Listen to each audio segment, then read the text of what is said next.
Hola, ¿qué tal? Buenas tardes a todos y bienvenidos a una jornada más del Club de Blaze, el club para los apasionados de la innovación y la tecnología.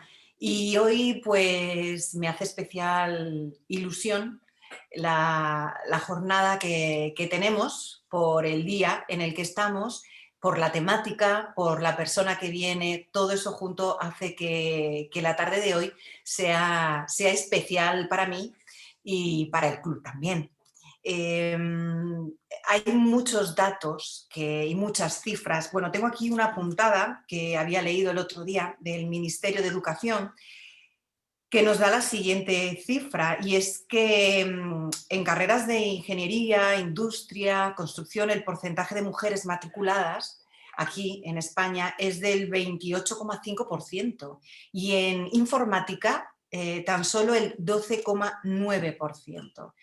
Mm, La verdad es que son cifras un poco preocupantes. La UNESCO ha mostrado ya su preocupación en este sentido cuando resulta que las profesiones que se hablan, que se dice que son las profesiones del futuro, en las que trabajarán los jóvenes que ahora pues tienen 12, 15, 17 años, están estrechamente relacionadas con estas formaciones, con la formación STEM, ¿no?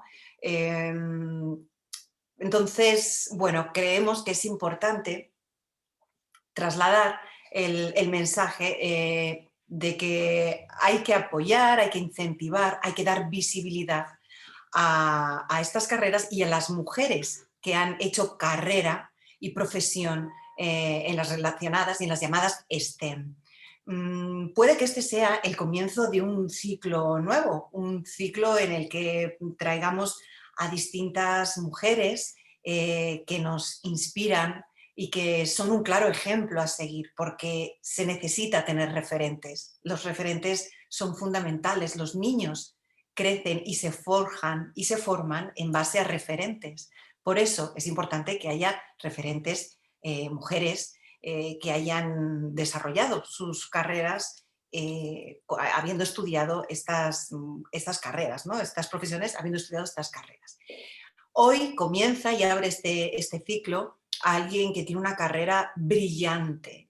Ella es Nathalie voy a decir bien el apellido porque es que me atasco siempre que lo intento decir, perdóname, Nathalie Tranquila. Ormazábal, lo quiero decir bien, Nathalie Ormazábal. Es un auténtico placer abrir esta sesión y este ciclo con ella, porque como decía, es una mujer muy brillante. Ella es licenciada en Ingeniería Industrial por ICAI y además cuenta con un máster en Administración de Empresas por la Universidad de Columbia. Ella actualmente es Chief of Staff para Europa y Country Manager en España y en Italia en el sector moda de Amazon. Y además en Amazon, en la compañía, has ocupado distintas posiciones, ¿no? Que ahora nos contarás un poquito más y nos hablarás de ello. Nathalie, ¿qué tal? Buenas tardes. Buenas tardes, Isabel. Muchas gracias por contar Nada, conmigo. gracias a ti. Es un placer de verdad contar contigo esta tarde, escucharte y luego tener una conversación. Sí me gustaría, antes de nada, preguntaros un poquito a las personas que están al otro lado a través del chat, porque va a ayudar a Nathalie a la hora de cómo contar lo que quiere contar, que nos digáis si más o menos quiénes estáis al otro lado, la edad que tenéis, si, bueno, pues si hay mucho adulto, hay también, estáis acompañados de vuestras hijas. Si nos podéis ir contando un poquito, pues os lo agradecería. También os animo a que durante la charla de Nathalie vayáis escribiendo en el chat pues, reflexiones o vuestras preguntas. Y como somos poquitos, que no somos muchos, en esta tarde de lunes, también vamos a poder abrir los micros y las cámaras pues, para poder charlar y conversar casi como si estuviésemos todos en un mismo salón, ¿no? Casi como si estuviésemos en el salón de The Place, que es el salón de nuestras casas. Mira, ya nos han... A ver, no, es Alberto el que nos dice que la charla la vamos a grabar. y la dejamos colgada en el Club de Plays. Por eso es importante que a la hora de abrir el micro, podéis abrir el micro, pero si no queréis abrir la cámara por el tema de que hay menores conectados, no lo abráis sin problema, ¿vale? Y si queréis, pues lo abrís.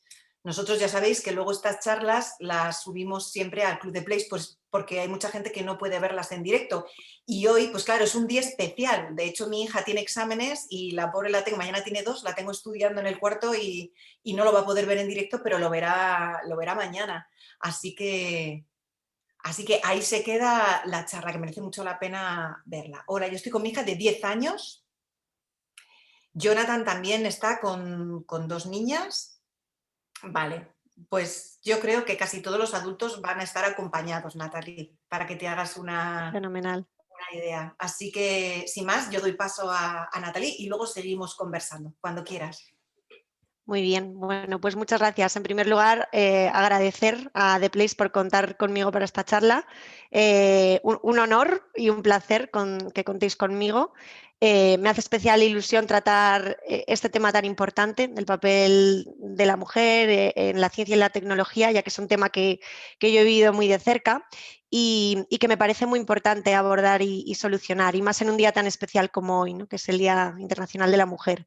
Antes de nada, perdonad mi afonía porque estoy un poco constipada. Espero poder llegar al final, pero quizás tengo que hacer alguna pausa.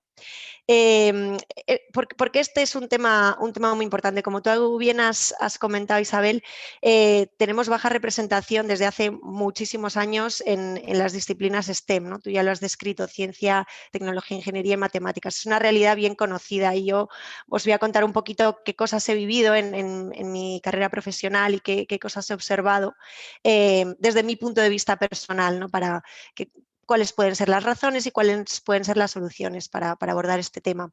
Y esto es curioso porque la verdad es que los resultados académicos de chicos y chicas en las carreras de ciencias y tecnologías suelen ser bastante similares en edades escolares, ¿no? E incluso a veces las chicas suelen sacar mejores notas, mejores calificaciones, y sin embargo, a raíz de llegar a la universidad e incluso luego meterse en las empresas tecnológicas, esta brecha se va haciendo más grande y cada vez se ven menos mujeres según se va aumentando la edad, ¿no? Hay muchos estudios al respecto que proponen soluciones, que analizan las causas. Es un tema bien estudiado y yo hoy no quiero entrar en profundidad en todas esas causas y soluciones porque no soy una experta. Lo que sí quiero conseguir es pues, contaros un poco sobre mí, sobre mi trayectoria profesional. Voy a empezar por esa parte. Y luego, pues desde mi punto de vista, algunas observaciones que yo he ido viendo sobre mujeres, digamos, vivencias que he ido acumulando y reflexiones sobre las posibles causas de esta brecha de género y algunos consejos que he ido pues, atesorando a lo largo de mi vida y que, bueno, con un poco de suerte pueden servir a las chicas que me puedan estar escuchando hoy o que me escuchen en otro momento cuando se enseñe el vídeo. Y luego la última parte que, bueno, ya que no somos muchos hoy, me encantaría dejar tiempos suficientes para responder a preguntas que podáis tener de manera informal, cualquier pregunta que pueda servir, pues ya sea a alumnas o a padres sobre cómo educar y demás. Entonces, bueno, esas son las cosas que voy a tratar. Empiezo un poco presentándome y contando mi trayectoria y luego paso a las otras partes que he contado. Bueno, perdonad. Soy de Madrid, nací y crecí en Madrid, en una familia muy unida. Tengo un hermano 4 años más pequeño que yo, que se llama Javier. Y bueno, empiezo contando un hito que a los 10 años a mí yo creo que me marcó bastante, que fue un cambio de colegio. Cuando mi hermano tenía 6 años y yo tenía 10 años, mis padres decidieron cambiarnos de colegio. Íbamos a un colegio antes que era español y nos cambiaron a un colegio inglés. El cambio fue bastante radical, no solo por el idioma, sino sobre todo por el sistema. Era un colegio bastante pequeño, con muchas nacionalidades, apenas había españoles, y entonces eso a mí me abrió muchísimo la mente a diferentes nacionalidades, religiones, pasado, estructura familiar, de todo tipo, ¿no? Entonces fue un cambio bastante grande, pero sobre todo el cambio en el sistema educativo fue la forma de aprender las ciencias. ¿Y por qué cuento esto? Porque yo venía de un colegio en el que, bueno, era un colegio tradicional español en el que quizás, sobre todo en esa época, pues se estudiaban las ciencias de forma bastante teórica, ¿no? Y a mí siempre me habían gustado, la verdad es que todas las asignaturas, no destacaba en nada en concreto, pero desde que entré en este colegio, pues empecé a ver las ciencias y las matemáticas de una forma mucho más práctica. Pues, por ejemplo, disecábamos bichos en biología, toqueteábamos cables y hacíamos circuitos eléctricos en el suelo, hacíamos experimentos de química y nos manchábamos las manos. Incluso la ley de conservación del momento en física la aprendimos jugando con coches, ¿no? Y esto, aunque hasta el momento no me había desmarcado por nada, esto a mí pues, me empezó a picar la curiosidad, ¿no? por las ciencias. Y bueno, pues se me empezó a dar bien, me empezaron a interesar más y bueno, pues empecé a sacar buenas notas. E incluso hasta el punto de que empecé también a dar clases en el cole a alumnos más pequeños, porque me encantaba explicarlo todo y me encantaba ver cómo la gente aprendía las matemáticas, la física, etcétera. Aquí hago un parón porque me gustaría, y luego lo comentaré al final, me gustaría hablar de un profesor en concreto que para mí fue muy importante, ¿no? y marcó mucho cómo, pues, la forma en la que yo veía sobre todo la física, ¿no? y las ciencias, ¿no? Y creo que es muy importante, Isabel ya lo comentaba antes, tener referencias. Para mí este profesor fue una referencia importante. Era un profesor de física que se llama Mr. Murphy. Y era de esos profesores que son mucho más que profesores, ¿no? O sea, nos enseñaba sobre la vida, nos tenía a todos totalmente medidos, nos empujaba, como dicen los ingleses, nos hacía mucho challenge y hacía que cada clase fuera una aventura. Y yo la verdad es que gracias a él, por supuesto, aparte de aprender física, pues me empujó mucho me empujó mucho los límites, me empujó a participar mucho más en clase. Yo por la barrera del idioma al principio no hablaba muy bien inglés, entonces no levantaba mucho la mano. Y él era experto y especialista en saber exactamente a quién tenía que preguntar, a quién tenía que incomodar y a empujar para que, bueno, pues para sacar lo mejor de nosotros, ¿no? Y nada, pues seguí en este colegio, este profesor lo tuve durante varios años y luego, bueno, más o menos cuando tenía, pues yo creo que unos 16 años, llegó una carta al colegio, era un cole, como decía antes, era un cole inglés pequeñito, éramos muy pocos alumnos, en total éramos como yo creo que en mi curso éramos como unos 16, 17 alumnos. Y bueno, un día llegó una carta que era sobre unas olimpiadas de física que organizaba la Comunidad de Madrid y que proponían al colegio bueno, que nominasen a algunos alumnos y demás para apuntarse a estas olimpiadas. Bueno, en ese momento, curiosamente, los tres mejores de la clase de física éramos otra chica, otro chico y yo, éramos los tres, ¿no?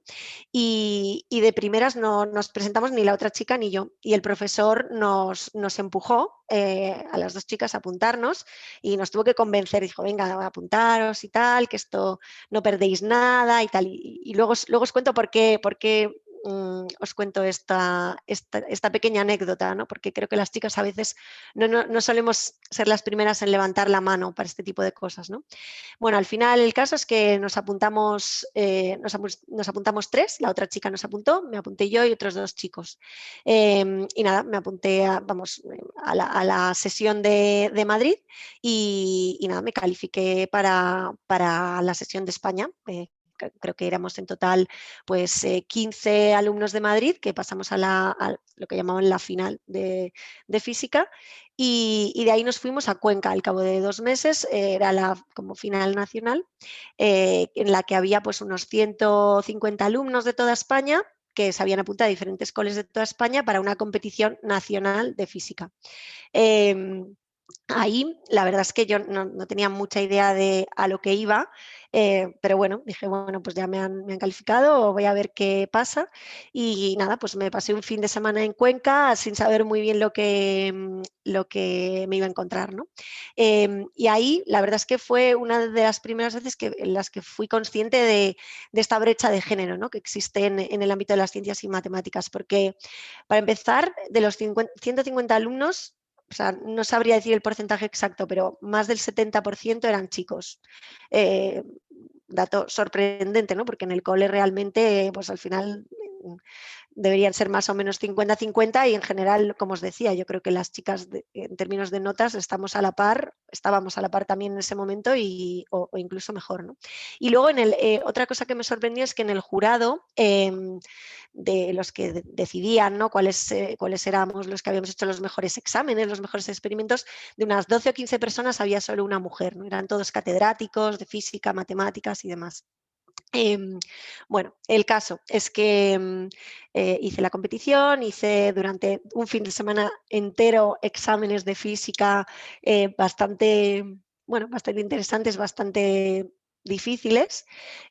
Uno de ellos era un problema experimental y nada, bueno, para sorpresa mía y de mis padres que me acompañaron a Cuenca, tampoco sin saber muy bien lo que iban a ver, es que gané medalla de oro, que en la competición, que eso era básicamente quedar dentro de los top 5 de los 150, y además me llevé el premio al mejor experimento de los 150, que yo creo que fue también por toda la experiencia que tenía yo en el colegio de hacer experimentos con las manos y empaparme de toquetear y equivocarme y volver a intentarlo y bueno, pues eso que consiguió, bueno, aparte de motivarme y bueno, darme ilusión y fuerzas para seguir adelante, quizás era el momento en el que estaba más o menos decidiendo qué carrera estudiar, pues también para decir, oye, pues no se me da tan mal esto, ¿no? En el tema de física y matemáticas y demás.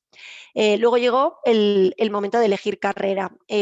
Yo la verdad es que no tenía al principio muy claro lo que quería, sabía que quería algo, pues, digamos, ligado a las matemáticas, a la ciencia, a la ingeniería y demás, pero no tenía muy claro. Mi profesor, el que os comentaba antes, Mr. Murphy, me empujaba a estudiar física y me decía que tenía que intentar estudiar en Cambridge, que era su sueño, que yo, perdón, que fuese a Cambridge. Pero yo en ese momento, y luego volveré a este punto otra vez, quizás por adversidad al riesgo, no sé muy bien por qué, yo quería una carrera en la que yo tuviese más claro que iba a tener puertas abiertas.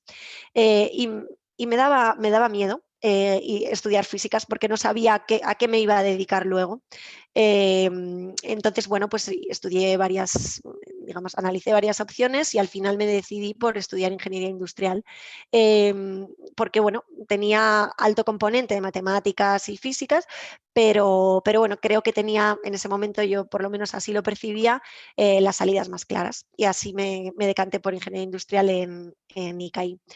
Y nada, pues ahí también otra vez bastante consciente de la brecha que hay en términos de porcentaje de mujeres. Yo creo que, vamos, no sé el porcentaje exacto tampoco, pero vamos, no creo que fuéramos más de un 20% de chicas.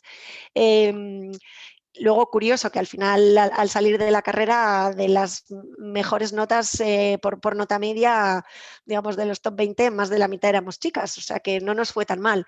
Pero bueno, ya se veía desde el principio pues, que era una carrera que las chicas, pues por alguna razón, que luego entro a valorar, pues no era tan atractiva, ¿no?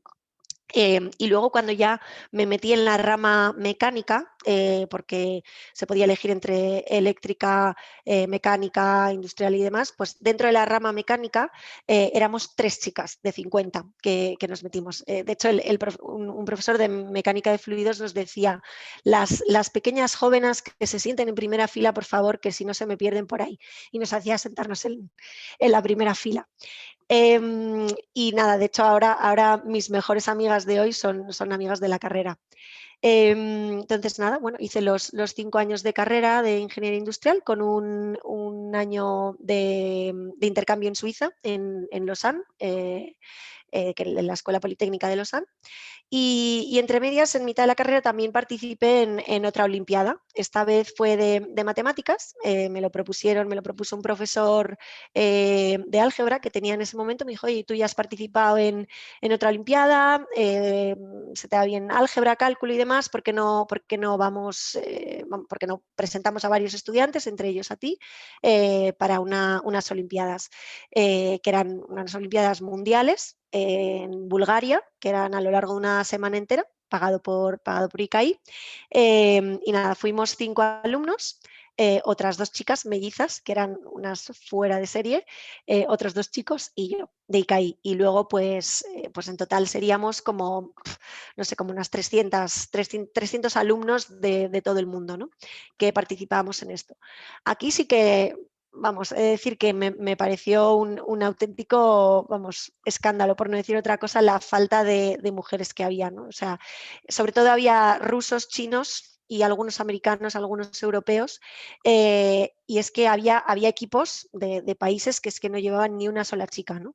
Y en esto yo sí que preguntaba y decía, pero vamos a ver cómo podéis ser un equipo de 30 rusos y no hay ninguna chica, ¿no? Y decían que esta gente que iba a estas olimpiadas era gente que desde pequeñitos sus padres y sus colegios les entrenaban por y para participar en olimpiadas, o sea, eran unos auténticos cerebritos, ¿no? Comparados con los españoles, pues que éramos chavales que estudiamos una carrera pues tecnológica, pero que no teníamos mayor aspiración, ¿no? Pero la gente que iba de ciertos países, pues sobre todo de Rusia y de China, era gente que realmente estaba entrenada para esto y decían pues que era implanteable prácticamente que las familias decidiesen poner los huevos en la cesta para dedicar todo el dinero y todos los recursos en una chica, así tal cual te lo decían, ¿no? Y bueno, fueron unas olimpiadas muy interesantes, una semana de exámenes, pero bueno, la verdad es que me lo pasé muy bien, no os creáis que solo fue hacer exámenes y estudiar y demás. Conocí muchísima gente, muy interesante y bueno, por supuesto no llegué a nada en la olimpiada. Me dieron solo un diploma de honor yo creo que era por no haber suspendido o algo así, porque vamos, yo creo que de los 300 debía quedar a 200 y pico. Pero bueno, fue muy interesante, me lo pasé muy bien y bueno, algo que contar, ¿no? Y bueno, de la carrera luego si queréis os cuento más cosas, ya me haréis preguntas, pero bueno, yo creo que lo dejo ahí. Luego llegó el momento de decidir a qué me quería dedicar, de encontrar mi primer trabajo. La verdad es que tampoco tenía muy claro lo que quería hacer. Las salidas de ingeniería industrial, lo bueno que tiene esa carrera es que te da muchísimas salidas, desde salidas de investigación, que la verdad en un momento me lo planteé porque hice un proyecto muy técnico de investigación que me gustó mucho, salidas pues en empresas de ingeniería, que hay muchas empresas muy buenas españolas, también internacionales, luego pues consultorías, incluso banca, o sea, yo creo que la ingeniería lo bueno que tiene es que te abre las puertas, no te las cierra. Y ahí en ese momento, pues yo creo que lo que más me motivó a decantarme por consultoría, que es donde acabé, fue que veía que como no tenía muy claro dónde quería acabar, pues elegí creo que la salida donde digamos, la trayectoria estaba más clara, ¿no? Y bueno, elegí consultoría estratégica porque no me limitaba a las opciones, me permitía pues desde el principio meter la cabeza en diferentes industrias, diferentes tipos de empresas, aprender muy rápido, porque es una industria que desde el principio te dan mucha responsabilidad, te meten mucha caña. Y bueno, pues era joven, me apetecía viajar, en la empresa en la que me metí se viajaba bastante. Y bueno, ahí me metí. Estuve 3 años, estuve haciendo proyectos de consultoría sobre todo para entidades financieras, que no tenían absolutamente nada que ver con lo que yo había estudiado, pero bueno, creo que la estructura y la capacidad de esfuerzo y de simplificar que te da una ingeniería, pues creo que me ayudaron bastante. Y bueno, me gustó mucho la experiencia, pero al cabo de un poco menos de 3 años me di cuenta de que a la larga no me veía en esa industria, sobre todo porque a mí lo que me gustaba era que lo que yo diseñaba, lo que yo pensaba o yo realizaba, pues que se ejecutase en resultados tangibles. Y a mí me daba la sensación de que quizás en consultoría pues no llegaba a ver esos resultados finales, ¿no? Yo hacía las recomendaciones y luego otros decidían si las implantaban o no. Entonces, bueno, decidí hacer un MBA. Me fui a Columbia. Bueno, pequeño inciso también, os voy a meter aquí pinceladas de mi vida personal también. En mi trabajo anterior en consultoría conocí a Jorge, que actualmente es mi marido. Él también trabajaba allí en consultoría y nos fuimos los dos juntos a hacer el máster en Columbia. Yo el máster en Columbia, bueno, siempre me había apetecido hacer un máster, siempre me había apetecido vivir en Nueva York, pero sobre todo lo enfoqué como un trampolín para hacer un cambio de carrera. Y sobre todo lo bueno que tiene un máster es que, bueno, aparte de que en mi caso me complementaba la formación más a negocio, que era una formación que yo no tenía, yo tenía una formación técnica, pues también me podía abrir la puerta a, bueno, a ver qué otras industrias hay ahí, qué otras empresas puede haber ahí para que me ayuden a la hora de hacer un cambio de carrera. Estuve 2 años haciendo el máster en Columbia, fue una experiencia fascinante. Y bueno, pues de ahí hice unas prácticas de verano en Amazon. Cuando sabéis, algunos sabréis que cuando se hace un MBA en verano tienes 3 meses libres y normalmente se recomienda hacer prácticas. Y yo ahí pues también estuve mirando varias empresas, sobre todo me planteé empresas tecnológicas, pues porque en el fondo a mí me llamaba mucho la atención este tipo de empresas por el nivel de innovación, la cultura y demás. Y bueno, me decanté por Amazon y hice las prácticas en la oficina de Seattle durante 3 meses. Y me encantó la experiencia, me encantó la cultura, me encantó la responsabilidad que me dieron, el proyecto que me dieron. Y bueno, pues me gustó tanto que decidí quedarme. Me hicieron una oferta para quedarme en la oficina de Seattle, pero bueno, pues como Jorge, mi marido, con el que me casé ya a la vuelta del máster en 2013, pues nos volvíamos a Europa y entonces decidimos empezar, después del máster, empezar una vida en Londres. Entonces empecé a tiempo completo ya en la oficina de Londres en Amazon. Y de eso va a ser 8 años. Desde entonces llevo 8 años en Amazon. He tenido roles muy diferentes, todos en el negocio de retail, lo que vosotros conoceréis como el negocio de e-commerce de Amazon, que es el negocio tradicional de Amazon. Pero con distintos roles, ¿no? He tenido roles de compras y lo que se llama gestión de proveedores, marketing, program management, que es, bueno, pues diferentes programas, category management, he sido category leader en mi último rol, en distintas áreas del negocio. He estado en prácticamente en todas las áreas del negocio que pueden existir en Amazon dentro de las verticales, ¿no?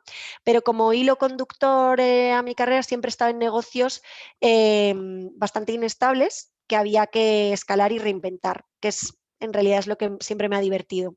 Negocios que están creciendo muy rápido, que necesitan mucha innovación, que necesitan hacer las cosas de forma diferente, que necesitan equipos dinámicos y bueno, y que necesitan sobre todo soluciones diferentes y mucho, como se dice, mucho engagement de diferentes equipos del negocio, ¿no? A mí siempre, bueno, no se puede decir que en Amazon todo esté inventado ni mucho menos, pero bueno, siempre me han atraído más estos roles dentro de Amazon que pues los negocios más establecidos como libros y demás. Entonces siempre he intentado estar en roles así.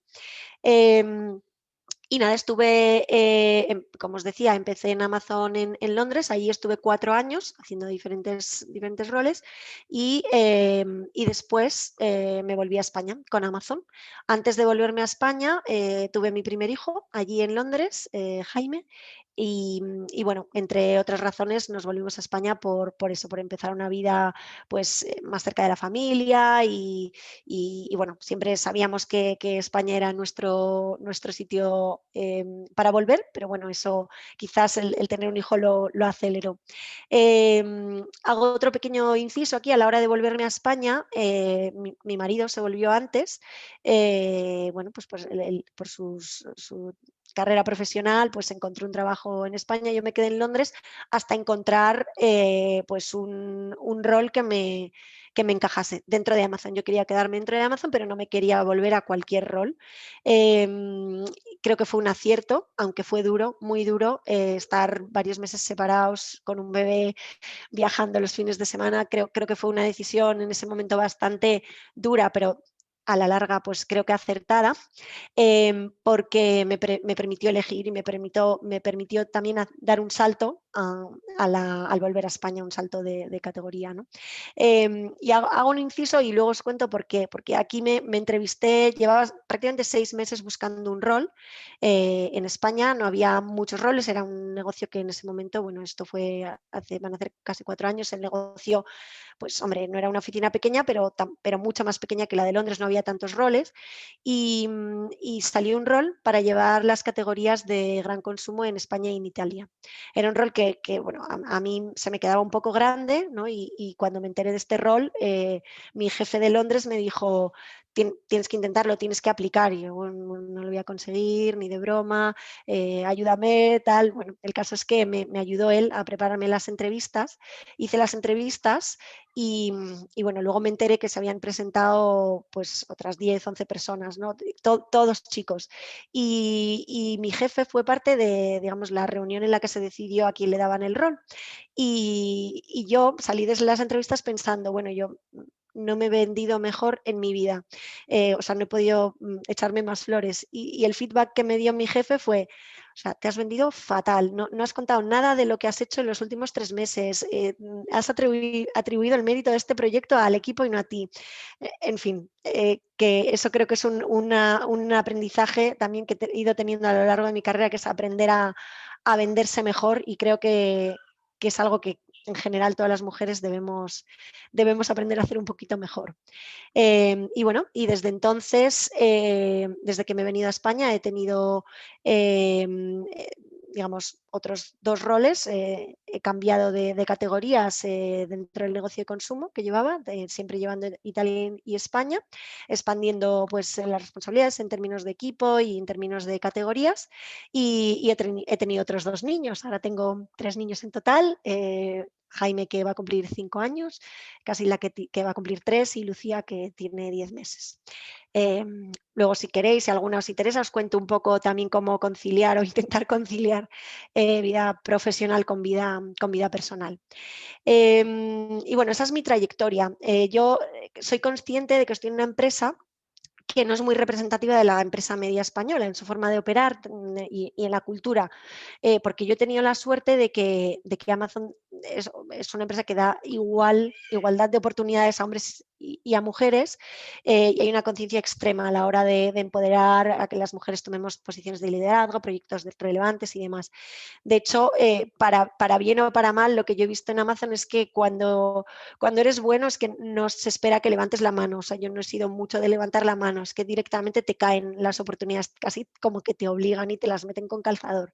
Y creo que eso es genial, porque muchas veces las mujeres no levantamos la mano, y es genial para asegurarse de que hay mujeres en posiciones de liderazgo, y de hecho las hay muchas en Amazon. No tantas como debería haberlas, pero las hay más de lo que probablemente hay en la empresa media. Pero es cierto que no existe esta cultura en todas las empresas. Entonces, es importante que las mujeres sepamos levantar la mano, y sepamos, pues, oye, posicionarnos bien de cara a las oportunidades que surgen, ¿no? Y luego, bueno, cuento mi trayectoria. Voy a mirar el tiempo, no sé, bueno, creo que vamos bien. Luego, algunas observaciones que yo he ido, pues, digamos, recopilando en mi trayectoria, ¿no? Lo primero, que bueno, esto es un dato, pero también lo he visto yo. O sea, yo creo que es que las mujeres somos fundamentales en la industria de la tecnología. Aparte de todos los datos que se dan de muchísimas compañías, muchísimos estudios sobre cómo el tener un management team o un equipo más diverso, con mayor porcentaje de mujeres, el impacto que eso tiene en los resultados, en la satisfacción de los equipos, en la innovación. O sea, sin entrar a valorar eso, que creo que ya hay muchos estudios que lo corroboran, y creo que a día de hoy hay pocas dudas de que eso es cierto. Aparte de eso, yo creo que es importantísimo que haya mujeres porque hay una escasez real en el mundo de la tecnología de talento en general. Entonces, si la mitad de la población nos interesa por estas carreras, directamente no vamos a poder escalar, no vamos a poder crecer en este segmento todo lo que es necesario. Y por dar un dato, nosotros en Amazon hablamos mucho, muy a menudo, de los cuellos de botella que tenemos para crecer, ¿no? Pues hablamos de cuellos de botella, pues como que si vamos a tener suficientes aeropuertos en el mundo para mandar todos los productos que piden los consumidores o suficientes aviones, y de hecho estamos construyendo aviones, ¿no? Y uno de los mayores cuellos de botella que tenemos en Amazon es la escasez de talento tecnológico a nivel global. De hecho, se está haciendo recruiting en países como Israel e incluso África, la India, por ejemplo, para traerles pues, llevarles a Estados Unidos, llevarles a Europa digamos, para rellenar esos huecos que tenemos porque no conseguimos crecer. Entonces, creo que es fundamental que haya un equilibrio de mujeres que se interesen por estas carreras, porque aunque solo sea por números, y por supuesto no es solo un tema de números, se necesitan más mujeres. Pero es que además de esto, yo creo que la aportación de las mujeres en la ciencia y la tecnología está infravalorada. ¿Por qué? Porque yo creo que la ciencia y la tecnología no es solo la parte técnica, que por supuesto es importantísima y es la base, es el fundamento, la parte técnica, pero es que aparte la tecnología hay que venderla, hay que entenderla, hay que integrarla con el negocio, hay que entender los consumidores, hay que simplificarla y hay que comunicarla interna y externamente. Y en estas últimas cosas yo creo que las mujeres somos en general bastante mejores que los hombres, sin entrar a valorar si la parte técnica somos mejores o no. Yo creo que somos iguales o mejores, pero sobre todo en estas últimas partes que muchas veces pues no se valoran tanto, pero son importantísimas, pues las mujeres creo que lo hacen mejor. De hecho, yo en mi carrera he visto, en Amazon he visto muchas mujeres en posiciones de tecnología pura y dura, o sea, digamos, mujeres que llevan equipos de cientos de developers y de equipos tech y precisamente son buenas en esto y algunas ni siquiera tienen carreras tecnológicas, algunas tienen carreras de negocio, pero son buenas precisamente porque saben entender las necesidades del negocio, saben liderar equipos, entender a sus equipos, motivar a sus equipos, son resolutivas a la hora de bueno, proponer nuevas soluciones, suelen ser más flexibles también y luego pues en general yo creo que las mujeres tenemos más inteligencia emocional y entendimiento de las necesidades tanto de los consumidores, que al final la tecnología sirve para mejorar la vida de los consumidores o de los empleados y en eso las mujeres creo que somos mejores y también a la hora de hacer network.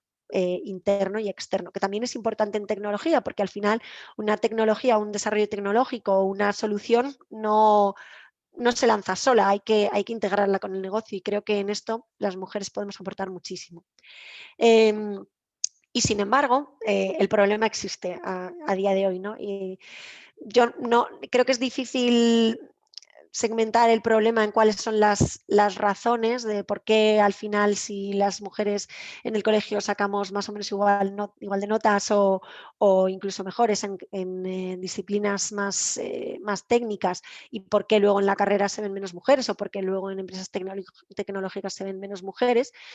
No sé exactamente cuáles son las razones principales, pero sí que he podido observar ciertas cosas o ciertos comportamientos en mujeres que me hacen llegar a la conclusión de ciertas razones por las que esto puede suceder, ¿no? Yo creo que la primera es que hay estereotipos o ideas preconcebidas de que las mujeres pues como que son más capaces de desarrollar habilidades vinculadas pues a la lectura, a los idiomas, a las humanidades y demás, y que los hombres son como más fuertes o más capaces de las carreras técnicas. Y entonces, a la hora de elegir carreras, yo creo que esto implica que los propios adolescentes pues asumen esas creencias y a la hora de elegir carreras pues digamos, las hagan suyas y tiendan más hacia un sesgo u otro, ¿no? Yo creo que también las mujeres tenemos menos confianza en nosotras mismas. Esto yo creo que es una realidad y no tengo datos, pero sí que lo he observado pues en mis compañeras de carrera, en mis compañeras de trabajo, comparándonos con otros compañeros que son igual de cualificados o en algunos casos más, en otros menos, ¿no? De hecho, hay estudios que corroboran esto, o sea, que hay estudios que dicen que las mujeres, pues de lo que llaman middle management, ¿no? Que cuando coges un grupo de mujeres con las mismas aspiraciones que los hombres, ¿no? De llegar a una carrera, perdón, a una posición de liderazgo en la carrera, si coges un pool de, digamos, 50-50 de gente que quiere ser ambiciosa y luego les preguntas cuántos creen que van a llegar más lejos o a conseguirlo, la mayoría de los que te dicen que lo van a conseguir son los hombres. Sin embargo, las mujeres se sienten como menos capaces, ¿no? Creo que también las mujeres somos un poquito más adversas al riesgo. Yo misma me identifico en esto. Siempre, bueno, o sea, he tenido una carrera buena hasta el momento, pero sí que es verdad que cuando pienso un poco en las decisiones que he tomado en el pasado, pues por qué no estudié física en su día, por ejemplo, o por qué me metí en consultoría, pues en realidad creo que es porque quería minimizar el riesgo. No, digamos, no elegí siempre lo que más me gustaba, lo que más me llamaba, dentro de que obviamente no me desligué totalmente de lo que más me entusiasmaba, pero que sí es verdad que tuve un sesgo mayor hacia lo que me iba a aportar pues más estabilidad, menos riesgo. Y eso, y yo creo que esto es algo muy personal mío, pero creo que se puede extrapolar también en general como somos las mujeres. Y yo creo también que las mujeres en general buscamos pues entre comillas, un fin social o más, buscamos metas más de trabajar con personas o servir a la comunidad, conectar con otras personas, trabajar en equipo, mientras que los hombres en general, de nuevo, son generalidades que no se pueden siempre...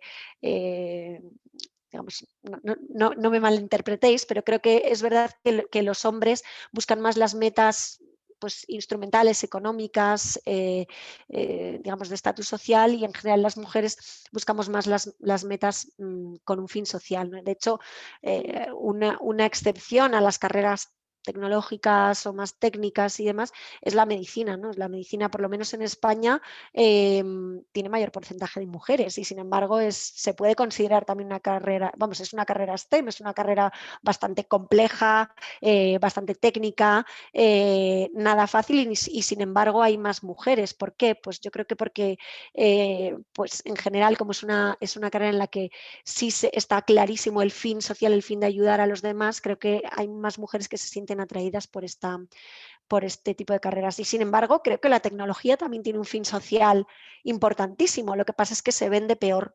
Se vende peor porque no está tan claro a qué llega la tecnología y hay, como decía al principio, ideas preconcebidas sobre, bueno, una carrera más técnica de informática. Me veo delante de un ordenador y no sé muy bien en qué voy a aportar o en qué voy a acabar, ¿no? Y luego un tema que yo creo que es concreto de España, no es, digamos, del mundo en general, pero yo creo que en España hay un problema adicional y es que hay una idea preconcebida y una realidad en la que los estudios de la carrera en general suelen determinar el resto de la trayectoria profesional, ¿no? Pues una persona estudia arquitectura para ser arquitecto, una persona estudia medicina para ser médico, una persona estudia ingeniería para ser ingeniero, ¿no? Y en mi opinión personal esto no debería ser así, siempre lo he dicho. En otros países la gente estudia lo que le da la gana y eso es fantástico porque con 18 años la mayoría de los alumnos no sabe lo que quiere en la vida, y luego a medida que va aprendiendo, va conociéndose a sí mismo, va explorando, pues ya deciden pues a qué empresas aplicar, en qué trabajar, incluso van cambiando de carrera según van aprendiendo o van explorando o se van conociendo a sí mismos. Y creo que esto es buenísimo en general y creo que España tiene que mejorar mucho en esto porque al final estamos condicionando a la gente joven desde muy, muy jóvenes a ciertas, digamos, ciertas carreras o ciertos tipos de carreras que que realmente no tiene por qué, ¿no? En Amazon, por ejemplo, yo trabajo con gente pues, que ha estudiado humanidades y que ahora está llevando equipos tecnológicos, gente no española, lamentablemente, pero y que son igual de capaces o incluso más que una persona que haya estudiado, digamos, ingeniería industrial o informática o lo que sea. Entonces, bueno, yo creo que esto es importante tener en cuenta y creo que España tiene que mejorar en esto. Voy a pausar aquí, tenía más cosas, pero prefiero abrir a preguntas porque si no me enrollo mucho. Que va, se me pasa el tiempo volando. Sí, Natalie, estoy encantada escuchándote, te lo digo de verdad. Y mira que bueno, que al final estás contando tu vida, pero nos lo sí, estás contando muy bien. Eres muy buena narradora. Y gracias. sí, y sobre todo que disfruto escuchando a alguien que ha llevado esa trayectoria. Porque de verdad que me parece un ejemplo y según ibas contando cosas es que me venían a la mente tantas reflexiones, o sea, que tienes razón y es uno de los argumentos además que defienden toda esta gente que defiende que no hay desigualdad, porque claro, cuando hablas de estos temas te encuentras con gente que opina que hay mucho por hacer y mujeres que te defienden que no hay desigualdad, que la gente estudia hoy en día lo que quiere, que si una mujer no estudia ciencias es porque no le da la gana y cosas así, ¿no? Y te siguen defendiendo como que hay una cosa ancestral de que nosotros somos las cuidadoras y que si eso es así es porque somos así, porque nacemos así y eso es lo que nos diferencia de la predisposición que puede tener un varón para elegir determinadas carreras, ¿no? Y me venía a la cabeza el síndrome del impostor, según hablabas, ¿no? Porque dices, nos cuesta levantar la mano, nos cuesta, pues siempre nos acabamos viendo como que ese síndrome, que es verdad que es que si se ha catalogado así es porque se ha tendido a estudiar, ¿ves? Entre otras cosas, se ha tendido a estudiar más en mujeres que en hombres existe también, pero que como se asocia a que es algo que lo tienen las mujeres, se estudia más en mujeres. Mira, nos están diciendo qué inspiradora, ya te están lanzando piropos, espero que sí que sea espectacular. Te dicen los fans. Natalie, me gustaría que me contaras un poco, porque tu marido ha seguido una vida paralela a ti en formación, los dos hicisteis el máster, los dos decidisteis viajar a Europa, los dos en equipo. Entonces, me gustaría saber que con unas trayectorias y unas formaciones tan similares, si ha habido diferencias por el hecho, ¿no?, de a lo que él se ha podido enfrentar en equipos por ser hombre, a ti por ser mujer. Sí, claro, sí, efectivamente mi marido y yo, los dos somos ingenieros industriales, no nos conocimos en la carrera, por casualidades de la vida, los dos empezamos en consultoría y los dos hicimos un máster en Columbia. A raíz de ahí, nuestras trayectorias profesionales se separaron. Yo, bueno, como os he contado, fui a Amazon y mi marido Jorge empezó en banca de inversión. Hizo eso durante 4 años. Y luego se siguieron separando más porque él decidió emprender. Pues va a hacer 3 años, decidió emprender. Y por supuesto, una decisión de emprender cuando tienes una familia es una decisión conjunta, ¿no? Y ahí es otra vez un momento en el que se ve quién toma el riesgo en la familia, ¿no? Es cierto que mi marido, por cómo es, estaba siempre más predispuesto a emprender que yo. Yo he sido, como comentaba antes, un poquitín más adversa al riesgo y bueno, prefería ser la que aportase un poquitín más de estabilidad en la familia y dejar que mi marido pues tomase ese riesgo, ¿no? Y creo que, bueno, pues sigue en ello, sigue emprendiendo, le va muy bien, está muy contento, pero creo que bueno, ahí va más el carácter de la gente, ¿no? Quizás en general los hombres son más, están más predispuestos a tomar ese tipo de decisiones, no tienen tanto miedo al fracaso y bueno, tienen más predisposición a explorar otras opciones que las mujeres. Estoy generalizando con mi caso en particular, ¿no? Pero bueno, así es como estamos ahora. Él está emprendiendo y yo sigo con una carrera un poquitín más estable dentro de lo que cabe.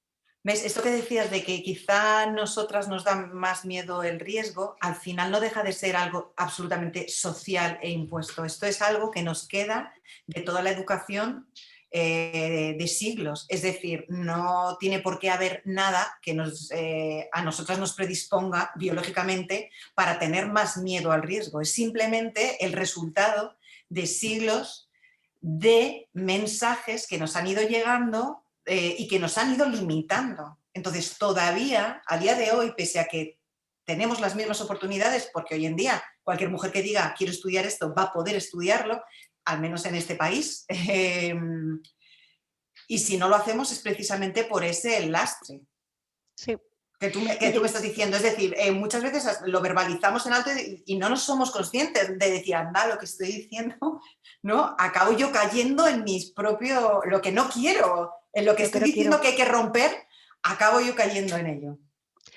Sí, pero Isabel, yo creo que tienes toda la razón y yo no sabría decirte exactamente qué es lo que nos hace ser así. Yo creo que no es un tema biológico, yo creo que es lo que dices tú, el lastre histórico que tenemos y creo que aquí no hay una solución única, ¿no? O sea, creo que es una solución conjunta de la sociedad desde cómo educamos los padres a nuestros hijos o a nuestras hijas, cómo educan en los colegios, cuál es el papel de los medios o la prensa a la hora de, pues, digamos, lanzar mensajes tanto en artículos de periódicos o series o estereotipos que hay por ahí. Y luego, pues, las empresas también, ¿no? Que juegan un papel fundamental a la hora de promover esto en las mujeres, ¿no? Creo que es un poco todo.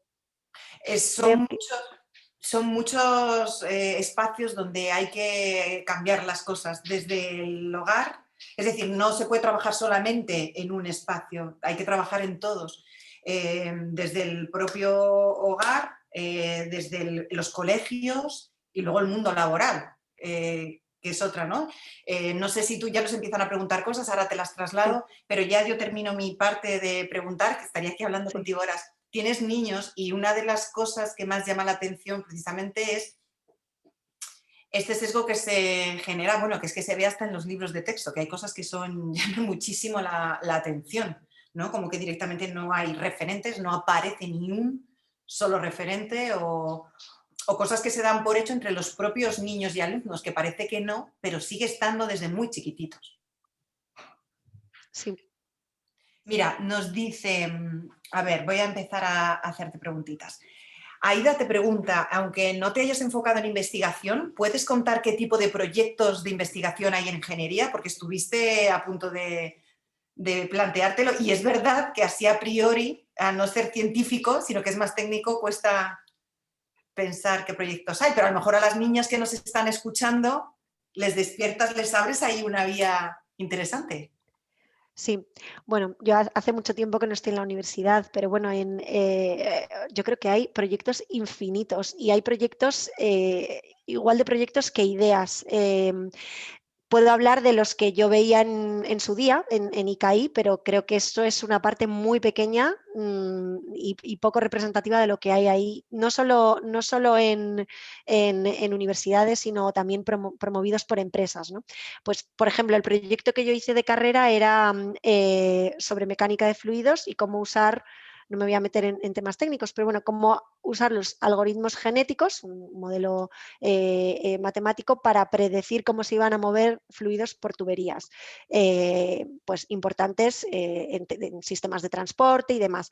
Pero es que proyectos de investigación ahora mismo hay en todos los ámbitos, desde el ámbito tecnológico y de la informática, como mejorar la vida de las personas, la movilidad de las ciudades, la efectividad de las empresas, los procesos y demás, hasta todo tipo de proyectos para redefinir industrias enteras como el cambio climático, la sostenibilidad, etcétera. O sea, es que me resultaría difícil decir ahora mismo dos o tres porque creo que hay infinidad y esto además es un tema que no se va a acabar. O sea, cada vez van a surgir nuevas oportunidades y nuevas ideas para apoyar este tipo de proyectos. Para mí la clave no es el tema, sino cómo, o sea, a la hora de, digamos, si eres una persona que está eligiendo proyecto de investigación, no es el tema en sí, sino qué apoyo tienes en ese tema, ¿no? Es importante buscar pues, un equipo o una institución que te apoye para que ese tema tenga el suficiente empaque, el suficiente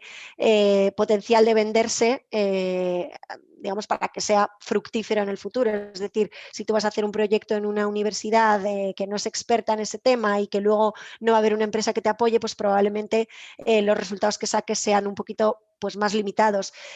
Sin embargo, si tienes varias empresas que te van a apoyar en un proyecto de investigación de fin de carrera o de lo que sea, pues quizás mejor enfocarte en ese tipo de temas que van a, bueno, pues van a ayudarte a lanzarlos luego y a tener más éxito.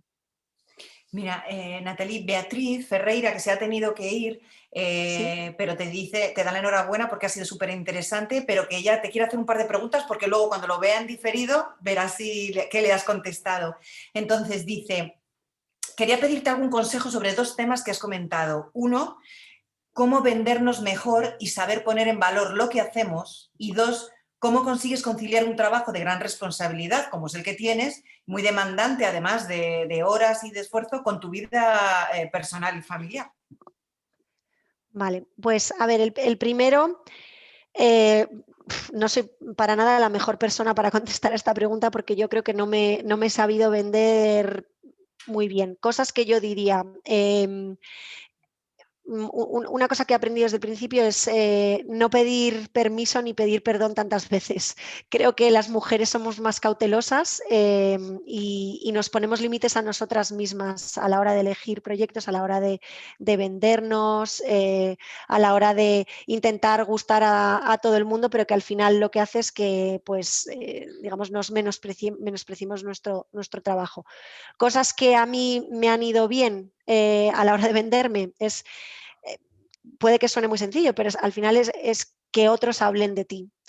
Yo soy malísima hablando de mí misma, pero creo que he encontrado en mi trayectoria profesional gente que ha apostado por mí y que he pedido que me ayuden en ciertos momentos, pues mentores, jefes y demás, que bueno, en situaciones en las que quizás yo he estado incómoda a la hora de venderme, pues a la hora de aplicar un nuevo rol y demás, pues he pedido ayuda a esa gente, oye, habla de mí que yo lo voy a hacer peor. Eso creo que a veces te puede funcionar si tú no eres bueno vendiéndote.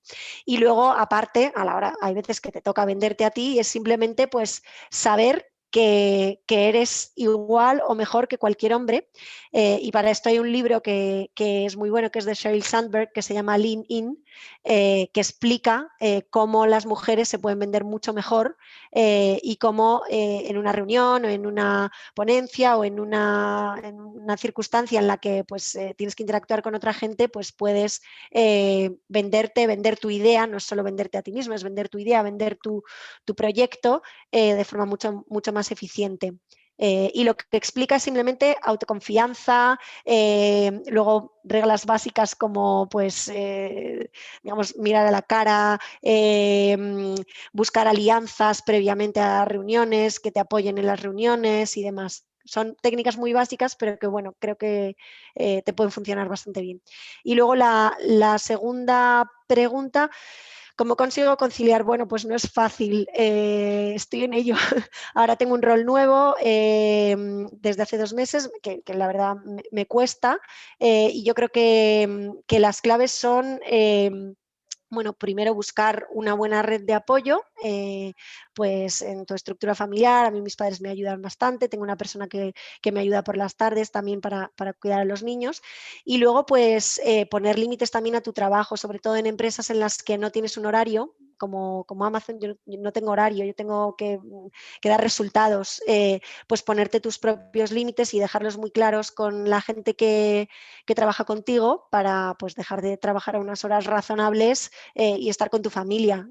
Yo los límites, bueno, no siempre soy perfecta en ponerlos, pero desde luego mis límites son que por las tardes estoy con mis hijos, los fines de semana no trabajo, ahora mismo evidentemente no estoy viajando, pero cuando vuelva a toda la normalidad viajaré menos también.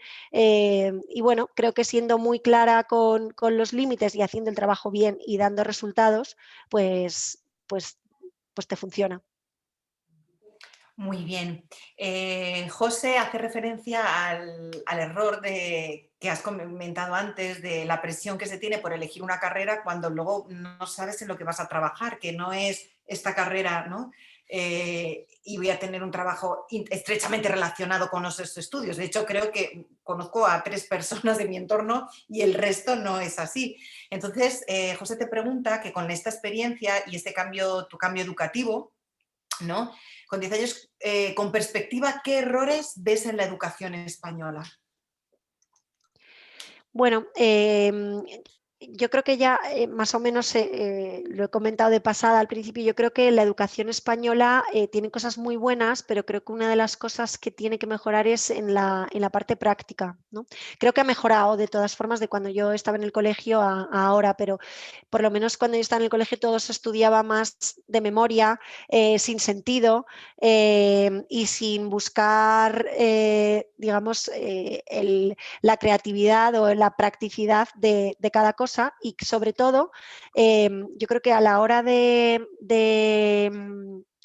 fomentar la creatividad y la ilusión en los alumnos es importante esa parte práctica para que los alumnos sean capaces de cometer errores. O sea, cuando tú te estás aprendiendo algo de memoria, tú te estás leyendo un libro, tú te estás aprendiendo algo y es lo que te dan, no hay nada que interpretar. Entonces ahí es como que todo el mundo tiene que pensar igual y sin embargo creo que en general la educación más anglosajona, que es más práctica y permite, te dan pues digamos instrucciones muy genéricas y permite fomentar el error, la creatividad, el buscar, digamos, distintas soluciones a un mismo problema, el presentar en público, el exponer una idea, todo eso que lo tiene la educación anglosajona y no lo tiene la española o no en tanta medida, creo que son cosas importantísimas digamos, luego en el ámbito profesional, porque al final es la vida misma. O sea, yo no me aprendo de memoria los problemas para solucionarlos, yo tengo que solucionarlos digamos, con mi equipo, con mi cerebro, tengo que exponerlos y tengo que meterme en temas prácticos. De nada sirve aprender cosas de memoria y más a día de hoy que tenemos internet que nos da la respuesta a todas esas cosas. Y ya para terminar, porque nos vamos de hora y es tarde, pero como estamos dando respuesta a todas las preguntas, no voy a dejar a Lucía sin tu respuesta. Ella te pregunta si te resultó complicado socialmente el haber hecho una carrera en la que había tan poquitas mujeres, tan pocas compañeras, o te hizo precisamente eso dar un empuje para decir, tengo que despuntar. Es decir, parece que tienes que demostrar más. Sí, buena pregunta. Yo nunca he tenido la sensación de que tuviera que demostrar más. Yo, tanto en la carrera como en mi carrera profesional, siempre he tenido la sensación de que se me daban las mismas oportunidades. Eso es cierto. En la carrera, sin embargo, yo creo que fue una motivación el ser tan pocas chicas. A nivel social, fenomenal, porque hice un montón de amigas y son mis amigas a día de hoy. Y yo creo que en el fondo sí que me sentía más motivada de decir, oye, somos pocas, pero vamos a hacerlo bien y vamos a demostrar que aquí pues las mujeres podemos sacar igual o mejores notas que los chicos, ¿no? Y que podemos pues apuntarnos a igual de cosas y aportar igual en clase. Creo que, no sé, para mí fue, vamos, no voy a decir que fuese como la motivación máxima, pero para nada me resultó un problema y sin embargo sí que en algunos casos me motivó a hacerlo mejor. Muy bien, Natalie. Pues nada, tenemos que cerrar. Ya son las 7:30 ¿No? pasadas, pero qué gusto tenerte, haberte tenido esta tarde escuchando tu experiencia, tu trayectoria, un ejemplo para muchas niñas de todo lo que se puede hacer y de todo lo que se puede conseguir. Eh, También haber tenido a una olímpica del cerebro, esas Olimpiadas. Me ha encantado tu anécdota. Tener toda una atleta, eres una atleta de la mente. Bueno, Y, y nada, muchísimas gracias. Que te deseamos muchos éxitos en tu carrera. Y nada, que nos veremos por aquí en otra ocasión, ¿verdad, Natalie? Por el Club de muchísimas Place. gracias. Por supuesto, muchísimas gracias Isabel por contar conmigo. Todo un placer, un honor. Para aquellos que todavía no conozcan la campaña No More Matildas, pues se lo recomendamos, que es una iniciativa, que le echen un vistazo, es una iniciativa de la Asociación de Mujeres Investigadoras y Tecnólogas, y bueno, muestra muy bien la invisibilidad que hemos tenido hasta ahora. Así que, sin más, un placer, nos despedimos, que ahora hay que hacer muchas cosas en casa, los exámenes, los estudios, vamos a atender a la familia y nada más, que un placer, que te mandamos un beso enorme, Nathalie, y a todos los que nos habéis acompañado hoy, muchísimas gracias de nuevo por estar ahí, una jornada más, un evento más. Os adelantamos que el 18 de este mes presentamos el informe sobre movilidad, va a estar muy interesante, un informe que se enmarca dentro del The Future of, esta parcela de la programación en la que queremos repensar y replantearnos cómo es ese futuro de ese sector, y en este caso va a ser movilidad. Así que nos vemos el día 18, cuidaos mucho, un beso muy fuerte, nos vemos en The Place, donde el futuro ya es presente. Hasta pronto.